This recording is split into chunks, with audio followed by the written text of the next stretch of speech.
hero of the rails. It was summer on Sodor. The sky was bright blue. The fields were full of flowers, and the birds sang sweetly. As Thomas filled up with water, he felt very happy. Suddenly, there was a whoosh and a wheesh and a clackety-clack as a streak of silver roared by on the track. Fizzling fireboxes, what was that? All over Sodor, Thomas's friends were buffeted and blasted on their tracks. Bubbling boilers! Bust my buffers! Watch my paintwork. Bubbling tracks! Who was that? Gosh! Slow down, Speedy! Rail Raider! Later, Thomas and his friends were at Knapford. They were very puzzled. He was big. He was silver. He was very, very fast. That must mean it's...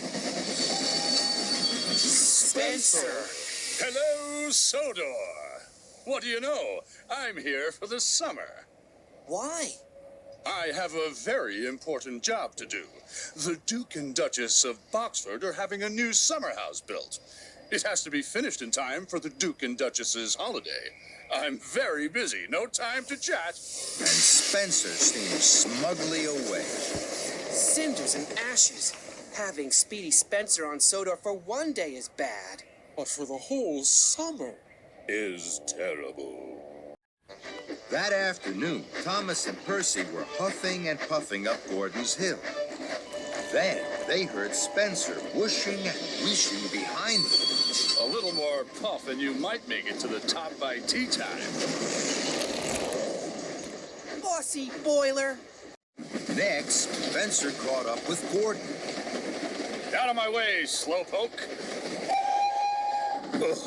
The indignity. Toby was huffing slowly to a junction. Spencer steamed alongside, hooting and tooting. It looks like you're too old now to be really useful, Toby.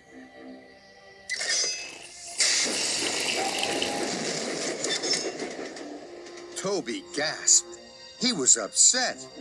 He missed his green light. Edward and James were chuffing cheerfully along. Spencer slowed. Dear, oh dear, it takes 2 old engines to pull 1 freight car, does it? I'm pulling 5. And Spencer thundered away. James was so cross, he couldn't puff at all. That night, the engines could only talk about Spencer. He told Toby he was too old. He's taken over my express line. He'll never have a shiny coat like mine. He'll never have manners. Spencer's scary. The next day, Thomas was at Brendam Docks. He had a heavy flatbed of machinery to collect. Spencer was there. He was being coupled up to 5 flatbeds of building materials. Dear, oh dear, Thomas. It's just as well the Duke and Duchess don't have a tiny toy tank engine like you. The summer house would never be finished. What do you mean? I mean, Thomas, you just can't pull heavy loads. Thomas was upset, and so were the other engines. This time, Spencer had gone too far. Yes, I can. I can pull just as heavy loads as you. Yes, he can. Even heavier. Thomas is not a toy. He's a really useful engine. And he's very strong. The Sodor engines didn't scare Spencer. An idea had bubbled in his boiler. Very well, Thomas. Meet me tomorrow at dawn at the shunting yards. We will have a contest of strength. We will each pull a heavy load and we'll see who can pull it for longer and for further. Spencer slid slyly out of the docks. Suddenly, Thomas felt very worried. Bust my buffers. I can't do this. Spencer will win a contest of strength. The other engines saw that their friend was worried. You're the #1 engine on Sodor, and you'll show Spencer that Sodor engines are more special than he is. I know that because you're my best friend. Thomas looked at his best friend Percy. Percy believed in him. I will meet Spencer at dawn, and I will win. Early the next morning, in the cold light of dawn, Thomas and his friends waited for Spencer. They could see a streak of silver engine puffing towards them. It was Spencer. Thomas felt worried. I can't do this, Percy. Yes, you can, Thomas. You always tell us we can do whatever we want to. So can you. The tracks were cleared for Spencer and Thomas, and both engines were coupled up to their heavy loads. Edward puffed forward. You will each take different tracks round the island. You may only stop for coal and water. Then Edward whistled long and hard. The contest had begun. Spencer and Thomas pumped their pistons. Thomas puffed off with a heave and a huff. I can do it. I'll puff for longer. I'll show Spencer I really am stronger. Spencer smiled as he slid away. I'll show Thomas who's strong and who's weak. He'll puff home with a squeak and a creak. The other engines watched and worried.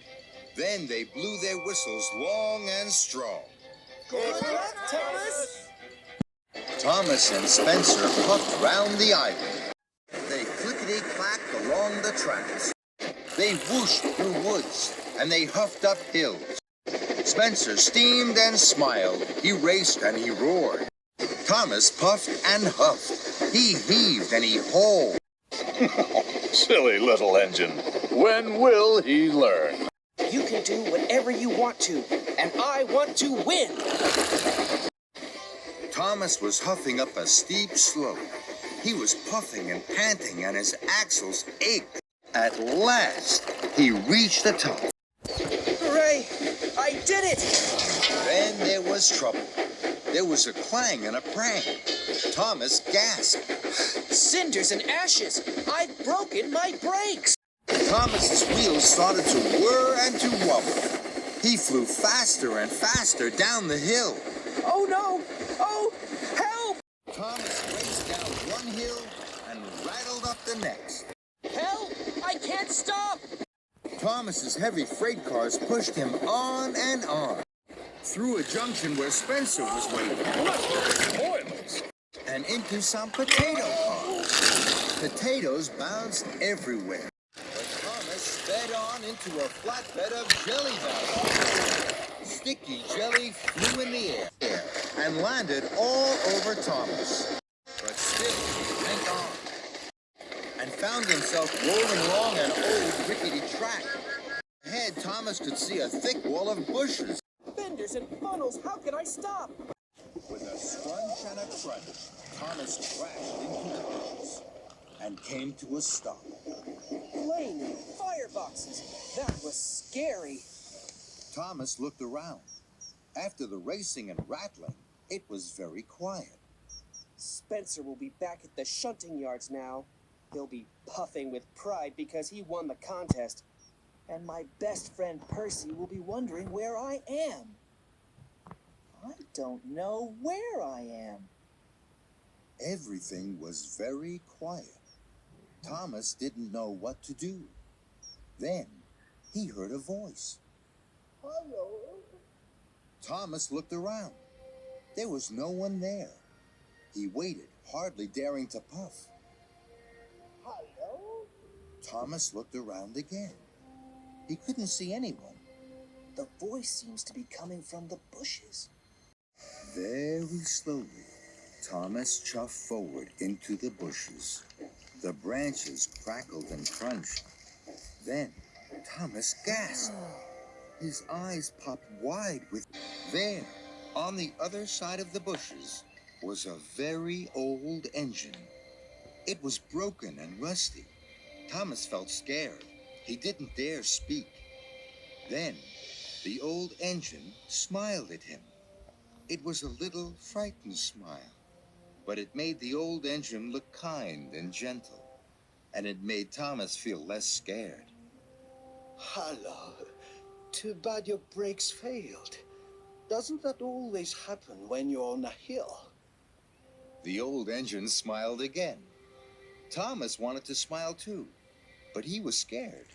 He didn't know whether to speak, toot for help, or race backwards as fast as he could chuff. But Thomas didn't move. He couldn't take his eyes off this extraordinary engine. Hello. My name is Thomas. My name is Hiro. Thomas wasn't sure what to say next. He'd never met an engine as old and strange as Hiro. Why are you here? Where have you been? That's a very long story. Do you like stories, Thomas? Yes. The little engines in the hills tell me stories all the time. Then, I hope you will like mine. I came here a long, long time ago from another island. I was one of the first steam engines to arrive on Sodor. Thomas was amazed. Where is your island? My island is a long, long way away. There are mountains and snow and sea. There are lots of railways. I was the strongest engine at home. I was called Master of the Railway. How did you get to Sodor? I came in a very big ship. The journey lasted many days and we sailed many seas. When I arrived at the docks, it didn't look at all like home. What was Sodor like then? It was very quiet. I was the only engine on Sodor. They called me Master of the Railway here too. I was very happy. What happened? I started to break down. The mechanics didn't have parts for me. So I was put in a siding. I had to wait for parts for my island.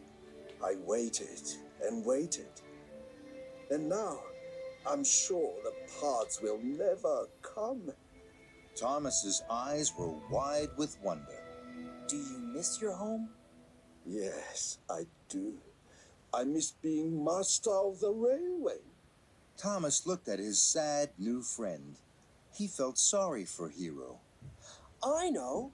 I'll go and get Sir Topham Hatt. Sir Topham Hatt runs our railway now. He will know how to help you. No, no, please don't do that. You must not tell Sir Topham Hatt.